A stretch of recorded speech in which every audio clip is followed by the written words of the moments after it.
ನಮಸ್ಕಾರ ಸ್ನೇಹಿತರೆ. ದಿನವಿಡೀ ಕೆಲಸ ಮಾಡಿ ಸುಸ್ತಾಗ್ತಾ ಇದ್ದೀರಾ?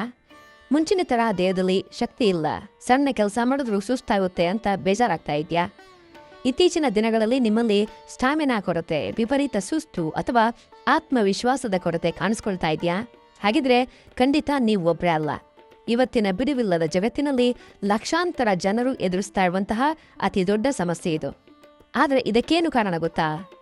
ನಮ್ಮ ಬದಲಾದ ಜೀವನ ಶೈಲಿ, ನಮ್ಮ ಶಕ್ತಿ, ಸ್ಟಾಮಿನಾ ಮತ್ತು ಲೈಂಗಿಕ ಸಾಮರ್ಥ್ಯವನ್ನು ನೈಸರ್ಗಿಕವಾಗಿ ಯಾವುದೇ ಅಡ್ಡ ಪರಿಣಾಮಗಳಿಲ್ಲದೆ ಹೆಚ್ಚಿಸಿಕೊಳ್ಳೋದು ಹೇಗೆ ಅಂತ ಇವತ್ತಿನ ವಿಡಿಯೋದಲ್ಲಿ ನಾವು ಕಲಿಯಲಿದ್ದೇವೆ. ನಾನಿವತ್ತು ಹೇಳಲಿರುವಂತಹ 5 ಸರಳ ಅಭ್ಯಾಸಗಳನ್ನು ನಮ್ಮ ಜೀವನದಲ್ಲಿ ನಾವು ರೂಢಿಸ್ಕೊಂಡ್ರೆ ನಿಮ್ಮ ದೇಹದ ಒಟ್ಟಾರೆ ಚೈತನ್ಯ ಮತ್ತು ಕಾನ್ಫಿಡೆನ್ಸ್ ಬೆರಗಾಗುವಂತೆ ಬದಲಾಗುತ್ತೆ. ಈ ವಿಡಿಯೋದ ಕೊನೆಯಲ್ಲಿ ಒಂದು ಅದ್ಭುತವಾದಂತಹ ಬೋನಸ್ ಟಿಪ್ ಕೂಡ ನಿಮಗಾಗಿ ಕಾಯ್ತಾ ಇದೆ. ಹಾಗಾಗಿ ಈ ವಿಡಿಯೋವನ್ನು ಕೊನೆವರೆಗೂ ನೋಡಿ. ಅತ್ಯಂತ ಮುಖ್ಯವಾದ ಸಲಹೆ ಇನ್ನೂ ಬಾಕಿ ಇದೆ. ನೀವಿನ್ನೂ ನಮ್ಮ ಚಾನಲನ್ನು ಸಬ್ಸ್ಕ್ರೈಬ್ ಮಾಡಿಲ್ಲವಾದಲ್ಲಿ ನಮ್ಮ ಚಾನಲನ್ನು ದಯವಿಟ್ಟು ಸಬ್ಸ್ಕ್ರೈಬ್ ಮಾಡಿ. ಎಲ್ರಿಗೂ ನಮಸ್ಕಾರ ಮತ್ತು ನಮ್ಮ ಚಾನಲ್ಗೆ ಸುಸ್ವಾಗತ. ನಾವೆಲ್ಲರೂ ಒಂದು ವಿಷಯವನ್ನು ಸ್ಪಷ್ಟವಾಗಿ ಅರ್ಥ ಮಾಡ್ಕೊಳ್ಬೇಕು. ನಮ್ಮ ದೇಹದ ದೈಹಿಕ ಶಕ್ತಿ, ಹಾರ್ಮೋನ್ಗಳ ಸಮತೋಲನ ಮತ್ತು ನಮ್ಮ ಮನಸ್ಸಿನ ಆತ್ಮವಿಶ್ವಾಸ ಒಂದಕ್ಕೊಂದು ಬೆಸೆದುಕೊಂಡಿವೆ. ನಮ್ಮ ದಿನನಿತ್ಯದ ಸಣ್ಣ ಪುಟ್ಟ ಅಭ್ಯಾಸಗಳೇ ನಮ್ಮ ಪುರುಷತ್ವ ಮತ್ತು ಒಟ್ಟಾರೆ ಆರೋಗ್ಯವನ್ನು ನಿರ್ಧರಿಸುತ್ತವೆ. ಇವತ್ತು ಮಾರುಕಟ್ಟೆಯಲ್ಲಿ ಸಿಗುವ ಶಾರ್ಟ್ಕಟ್ ಕೆಮಿಕಲ್ ಮಾತ್ರೆಗಳ ಹಿಂದೆ ಬಿದ್ದು ಆರೋಗ್ಯ ಕೆಡಿಸಿಕೊಳ್ಳುವವರ ಸಂಖ್ಯೆ ಹೆಚ್ಚಾಗ್ತಾ ಇದೆ. ಆದರೆ ವಿಜ್ಞಾನದ ಪ್ರಕಾರ ನಮ್ಮ ಲೈಂಗಿಕ ಆರೋಗ್ಯವನ್ನು ನೈಸರ್ಗಿಕವಾಗಿ ಮತ್ತು ದೀರ್ಘಕಾಲದವರೆಗೆ ಗಟ್ಟಿ ಮಾಡೋದಕ್ಕೆ ಕೆಲವು ಶಿಸ್ತಿನ ಜೀವನ ಶೈಲಿಯ ಅಭ್ಯಾಸಗಳು ಮಾತ್ರ ಸಾಧ್ಯ. ಇವತ್ತು ನಾವು ಸಂಪೂರ್ಣವಾಗಿ ವೈಜ್ಞಾನಿಕ ಹಿನ್ನೆಲೆಯುಳ್ಳ, ಯಾವುದೇ ಖರ್ಚಿಲ್ಲದೆ ಮನೆಯಲ್ಲೇ ಪಾಲಿಸಬಹುದಾದಂತಹ 5 ಶಕ್ತಿಶಾಲಿ ಅಭ್ಯಾಸಗಳ ಬಗ್ಗೆ ಮಾತಾಡ್ತಾ ಇದ್ದೇವೆ. ಸ್ನೇಹಿತರೆ, ವಿಡಿಯೋಗೆ ಹೋಗುವ ಮುನ್ನ ನಿಮ್ಮನ್ನೊಂದು ಪ್ರಶ್ನೆ ಕೇಳ್ತೀನಿ. ನೀವು ದಿನಕ್ಕೆ ಎಷ್ಟು ಗಂಟೆ ನಿದ್ದೆ ಮಾಡ್ತೀರಾ? ಯೋಚನೆ ಮಾಡಿ. ಹೌದು, ನಮ್ಮ ಪಟ್ಟಿಯಲ್ಲಿರುವಂತಹ ಮೊದಲನೇ ಮತ್ತು ಅತಿ ಮುಖ್ಯವಾದ ಅಭ್ಯಾಸ ಅಂದರೆ ಉತ್ತಮ ನಿದ್ರೆ. ಇವತ್ತು ಮೊಬೈಲ್ ಸ್ಕ್ರೀನನ್ನು ನೋಡ್ತಾ ರಾತ್ರಿ 1 ಗಂಟೆ ಅಥವಾ 2 ಗಂಟೆವರೆಗೆ ಎಚ್ಚರ ಇರೋದು ಫ್ಯಾಷನ್ ಆಗೋಗ್ಬಿಟ್ಟಿದೆ. ಆದರೆ ನೆನಪಿಡಿ, ನೀವು ನಿದ್ದೆಯನ್ನು ಕಂಟ್ರೋಲ್ ಮಾಡಿದ್ರೆ ನಿಮ್ಮ ದೇಹ ನಿಮ್ಮ ಶಕ್ತಿಯನ್ನು ಕಂಟ್ರೋಲ್ ಮಾಡೋದಕ್ಕೆ ಪ್ರಯತ್ನ ಮಾಡುತ್ತೆ, ನಿಮ್ಮ ಶಕ್ತಿಯನ್ನು ಕಂಟ್ರೋಲ್ ಮಾಡೋದಕ್ಕೆ ಶುರು ಮಾಡುತ್ತೆ. ವಿಜ್ಞಾನದ ಪ್ರಕಾರ ಪುರುಷರ ಲೈಂಗಿಕ ಶಕ್ತಿ ಹಾಗೂ ಸ್ಟಾಮಿನಾ ಹೆಚ್ಚಿಸೋದಕ್ಕೆ ಮುಖ್ಯವಾಗಿ ಬೇಕಾಗಿರೋದು ಟೆಸ್ಟೋಸ್ಟೆರಾನ್ ಅನ್ನುವಂತಹ ಹಾರ್ಮೋನ್. ಈ ಹಾರ್ಮೋನ್ ನಮ್ಮ ದೇಹದಲ್ಲಿ ಅತಿ ಹೆಚ್ಚು ಉತ್ಪತ್ತಿಯಾಗೋದು ನಾವು ಮಲ್ಕೊಂಡಾಗ, ಆಳವಾದ ನಿದ್ದೆಯಲ್ಲಿದ್ದಾಗ. ಯಾರು ದಿನಕ್ಕೆ 5 ಗಂಟೆಗಿಂತ ಕಡಿಮೆ ನಿದ್ದೆ ಮಾಡ್ತಾರೋ ಅಂಥವರಲ್ಲಿ ಈ ಹಾರ್ಮೋನಿನ ಮಟ್ಟ 15% ಕುಸಿಯುತ್ತೆ ಅಂತೇಳಿ ಸಂಶೋಧನೆಗಳು ಹೇಳ್ತವೆ, ರಿಸರ್ಚ್ ಹೇಳುತ್ತೆ. ಈ ಕಡಿಮೆ ನಿದ್ದೆಯಿಂದ ದೇಹದಲ್ಲಿ ಸುಸ್ತು ಹೆಚ್ಚಾಗುತ್ತೆ, ಮಾನಸಿಕ ನೆಮ್ಮದಿ ಹಾಳಾಗುತ್ತೆ ಮತ್ತು ಇದು ನೇರವಾಗಿ ನಿಮ್ಮ ಲೈಂಗಿಕ ಆಸಕ್ತಿಯನ್ನು ಕುಂಠಿತಗೊಳಿಸುತ್ತೆ. ಒಂದು ಪ್ರಾಕ್ಟಿಕಲ್ ಟಿಪ್ ಹೇಳ್ತೀನಿ. ಅದೇನೆಂದರೆ, ಪ್ರತಿದಿನ ಕನಿಷ್ಠ ಸುಮಾರು 7ರಿಂದ 8 ಗಂಟೆಗಳ ಕಾಲ ತಡೆರಹಿತ ಆಳವಾದಂತಹ ನಿದ್ದೆ ಮಾಡಿ. ಮಲಗುವ ಮುನ್ನ ಕನಿಷ್ಠ ಅರ್ಧ ಗಂಟೆ ಮುಂಚಿತವಾಗಿ ಮೊಬೈಲ್, ಟಿವಿ, ಸ್ಕ್ರೀನ್ಗಳನ್ನು ಆಫ್ ಮಾಡಿ. ಪ್ರತಿದಿನ ಒಂದೇ ಸಮಯಕ್ಕೆ ಮಲಗುವಂತಹ ಮತ್ತು ಎದ್ದೇಳುವಂತಹ ಅಭ್ಯಾಸಗಳನ್ನು ರೂಢಿಸಿಕೊಳ್ಳಿ. ಇದು ನಿಮ್ಮ ದೇಹದ ಜೈವಿಕ ಗಡಿಯಾರವನ್ನು, ಅಂದರೆ ಬಯಾಲಜಿಕಲ್ ಕ್ಲಾಕನ್ನು ಸರಿಪಡಿಸುತ್ತೆ. ನೀವು ದಿನಕ್ಕೆ ಎಷ್ಟು ಗಂಟೆ ನಿದ್ದೆ ಮಾಡ್ತೀರಾ ಅಂತ ಈಗಲೇ ಕಾಮೆಂಟಲ್ಲಿ ತಿಳಿಸಿ. ಆಮೇಲೆ ನಿಯಮಿತ ವ್ಯಾಯಾಮ, ರೆಗ್ಯುಲರ್ ಎಕ್ಸರ್ಸೈಸ್. ನಮ್ಮ 2ನೇ ಅಭ್ಯಾಸ ಏನು ಅಂದರೆ ನಿಯಮಿತ ವ್ಯಾಯಾಮ. ಸ್ನೇಹಿತರೆ, ದೇಹದಲ್ಲಿ ಗಾಡಿ ಓಡಬೇಕು ಅಂದರೆ ಇಂಧನ ಎಷ್ಟು ಮುಖ್ಯವೋ ರಕ್ತ ಪರಿಚಲನೆ ಅಂದರೆ ಬ್ಲಡ್ ಸರ್ಕ್ಯುಲೇಷನ್ ಕೂಡ ಅಷ್ಟೇ ಮುಖ್ಯ. ಈ ಲೈಂಗಿಕ ಶಕ್ತಿ ಮತ್ತು ದೃಢತೆಗೆ ದೇಹದ ಕೆಳಭಾಗಕ್ಕೆ ರಕ್ತದ ಹರಿವು ಸರಿಯಾಗಿ ಇರಬೇಕು. ಯಾವಾಗ ನೀವು ದಿನನಿತ್ಯ ದೈಹಿಕ ಚಟುವಟಿಕೆಗಳಲ್ಲಿ ತೊಡಗಿಕೊಳ್ತೀರೋ ಆಗ ನಿಮ್ಮ ಹೃದಯದ ಆರೋಗ್ಯ ಸುಧಾರಿಸುತ್ತೆ ಮತ್ತು ದೇಹದ ಪ್ರತಿಯೊಂದು ಅಂಗಕ್ಕೂ ಕೂಡ ರಕ್ತದ ಸಂಚಾರ ಅದ್ಭುತವಾಗಿ ಆಗುತ್ತೆ. ಕೇವಲ ಜಿಮ್ಗೆ ಹೋಗಿ ಭಾರೀ ತೂಕದ ವಸ್ತುಗಳನ್ನು ಎತ್ತಬೇಕು ಅಂತೇನಿಲ್ಲ.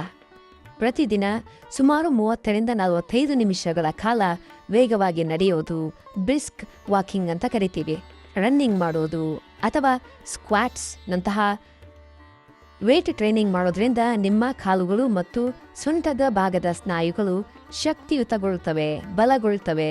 ಇದರಿಂದ ನಿಮ್ಮ ಸ್ಟ್ಯಾಮಿನಾ ಹೆಚ್ಚಾಗುತ್ತೆ. ಅಂದರೆ ನೀವು ಬೇಗನೆ ಸುಸ್ತಾಗೋದಿಲ್ಲ. ಹಾಗೆಯೇ ಜೊತೆಗೆ ವ್ಯಾಯಾಮ ಮಾಡೋದ್ರಿಂದ ದೇಹದಲ್ಲಿ ಎಂಡಾರ್ಫಿನ್ ಅನ್ನುವಂತಹ ಹ್ಯಾಪಿ ಹಾರ್ಮೋನ್ಗಳು ಬಿಡುಗಡೆಯಾಗಿ ನಿಮ್ಮ ಮೂಡನ್ನು ಸದಾ ಉತ್ಸಾಹದಿಂದ ಇಡುವಂತೆ ಮಾಡುತ್ತೆ.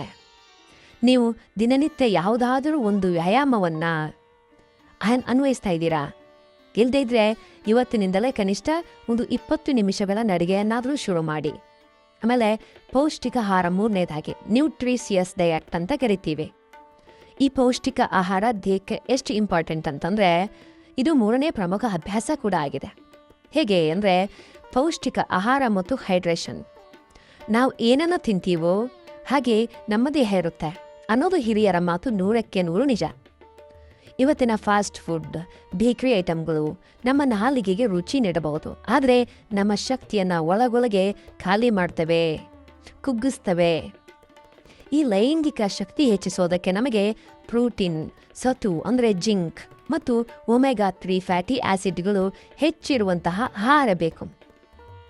ಒಣಹಣ್ಣುಗಳು ಅಂದರೆ ಪ್ರತಿದಿನ ಒಂದು ಹಿಡಿ ಬಾದಾಮಿ ಅಥವಾ 4-5 ಬಾದಾಮಿ, ವಾಲ್ನಟ್ಸ್ ಮತ್ತು ಪಿಸ್ತಾತ್ ಎನ್ನುವಂತಹ ಅಭ್ಯಾಸ ಮಾಡ್ಕೊಳ್ಳಿ.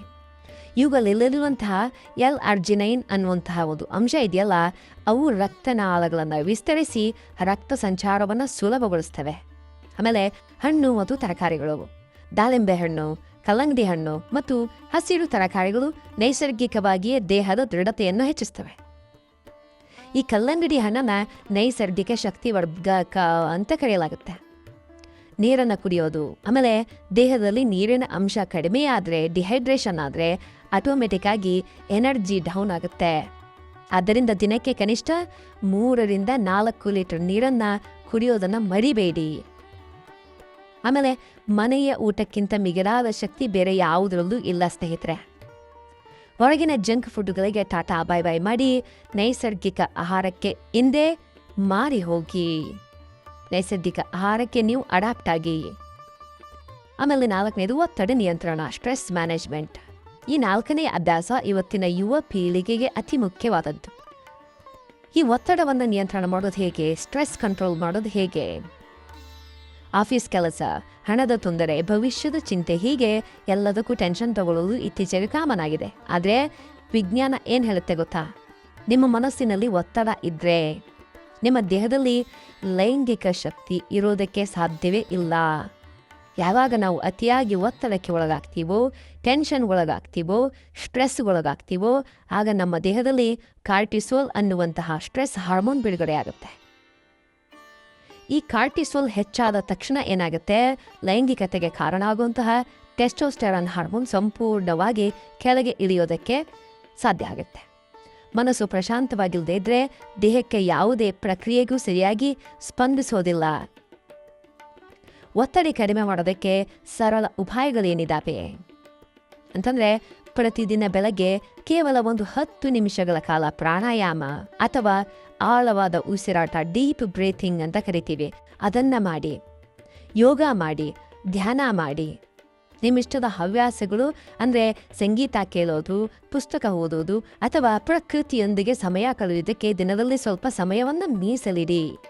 ನೆನಪಿಡಿ, ಒತ್ತಡವನ್ನು ಸಂಪೂರ್ಣವಾಗಿ ತಡೆಯೋದಕ್ಕೆ ಸಾಧ್ಯ ಇಲ್ಲ, ಆದರೆ ಅದನ್ನು ನಿರ್ವಹಿಸೋದಕ್ಕೆ, ಕಂಟ್ರೋಲ್ ಮಾಡೋದಕ್ಕೆ ಖಂಡಿತವಾಗಿಯೂ ಸಾಧ್ಯ ಇದೆ. ಇನ್ನು 5ನೇದು ಕೆಟ್ಟ ಅಭ್ಯಾಸಗಳನ್ನು ಬಿಡೋದು, ಅವಾಯ್ಡಿಂಗ್ ಹಾರ್ಮ್ಫುಲ್ ಹ್ಯಾಬಿಟ್ಸ್. 5ನೇ ಮತ್ತು ಅತ್ಯಂತ ಕಠಿಣವಾದ ಆದರೆ ಅಷ್ಟೇ ಮುಖ್ಯವಾದ ಅಭ್ಯಾಸ ಅಂದರೆ ಕೆಟ್ಟ ಅಭ್ಯಾಸಗಳನ್ನು ಬಿಡೋದು. ನಾವು ಎಷ್ಟೇ ಒಳ್ಳೆ ಆಹಾರ ತಿಂದರೂ, ಎಷ್ಟೇ ವ್ಯಾಯಾಮ ಮಾಡಿದ್ರು, ನಮ್ಮಲ್ಲಿ ಕೆಲವು ಕೆಟ್ಟ ಅಭ್ಯಾಸಗಳಿದ್ದರೆ ಅದೆಲ್ಲವೂ ಬೂದಿಯಲ್ಲಿ ಸುರಿದ ಹಾಲಿನಂತಾಗುತ್ತೆ. ವಿಶೇಷವಾಗಿ ಧೂಮಪಾನ ಮಾಡೋದು ಮತ್ತು ಅತಿಯಾದ ಮದ್ಯಪಾನವನ್ನು ಮಾಡೋದು ಇವು ಅತಿ ಕೆಟ್ಟ ಅಭ್ಯಾಸಗಳು. ಧೂಮಪಾನ ಮಾಡೋದ್ರಿಂದ ನಮ್ಮ ರಕ್ತನಾಳಗಳು ಕುಗ್ತವೆ ಮತ್ತು ಗಟ್ಟಿಯಾಗ್ತವೆ. ಇದರಿಂದ ದೇಹದ ಸೂಕ್ಷ್ಮ ಅಂಗಗಳಿಗೆ ರಕ್ತ ಸಂಚಾರ ತಲುಪುವುದು ನಿಂತು ಹೋಗುತ್ತೆ. ಇದು ದೀರ್ಘಕಾಲದಲ್ಲಿ ಲೈಂಗಿಕ ದೌರ್ಬಲ್ಯಕ್ಕೆ ಅಂದರೆ ಎರೆಕ್ಟೈಲ್ ಡಿಸ್ಫಂಕ್ಷನ್ ಆಗುವಂತಹ ಪ್ರಮುಖ ಕಾರಣವಾಗುತ್ತೆ. ಹಾಗೆಯೇ ಅತಿಯಾದ ಆಲ್ಕೋಹಾಲ್ ಸೇವನೆ ನಿಮ್ಮ ನರಮಂಡಲವನ್ನು ದುರ್ಬಲಗೊಳಿಸಿ ಹಾರ್ಮೋನ್ಗಳ ಬ್ಯಾಲೆನ್ಸನ್ನು ಸಂಪೂರ್ಣವಾಗಿ ಹಾಳು ಮಾಡಿಬಿಡುತ್ತೆ. ಇದರ ಜೊತೆಗೆ ಇಡೀ ದಿನ ಯಾವುದೇ ದೈಹಿಕ ಚಟುವಟಿಕೆ ಇಲ್ಲದೆ ಸೋಮಾರಿಯಾಗಿ ಕುಳಿತುಕೊಳ್ಳುವಂತಹ ಅಭ್ಯಾಸವಿದ್ರೆ ಅದನ್ನು ಹಿಂದೆ ಬದಲಾಯಿಸಿಕೊಳ್ಳಿ. ನಿಮ್ಮ ಶಕ್ತಿ ನಿಮ್ಮ ಕೈಯಲ್ಲೇ ಇದೆ. ಅದನ್ನು ಕೆಟ್ಟ ಅಭ್ಯಾಸಗಳಿಗೆ ಬಲಿ ಕೊಡಬೇಡಿ.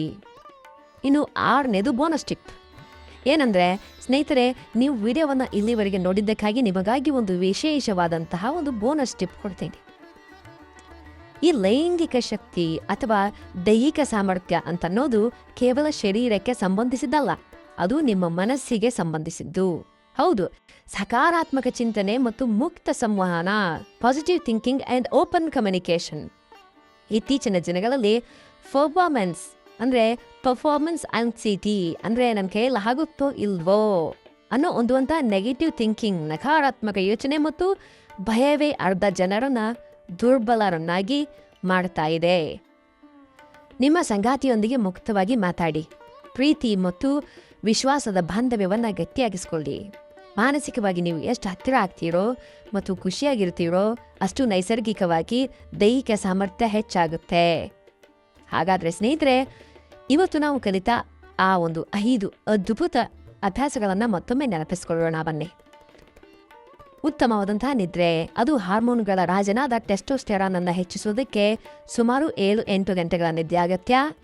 ಇನ್ನು ನಿಯಮಿತ ವ್ಯಾಯಾಮ, ದೇಹದ ರಕ್ತ ಪರಿಚಲನೆ ಮತ್ತು ಸ್ಟ್ಯಾಮಿನಾ ಹೆಚ್ಚಿಸೋದಕ್ಕೆ ನಡಿಗೆ ಅಥವಾ ವ್ಯಾಯಾಮ ಇಂಪಾರ್ಟೆಂಟ್.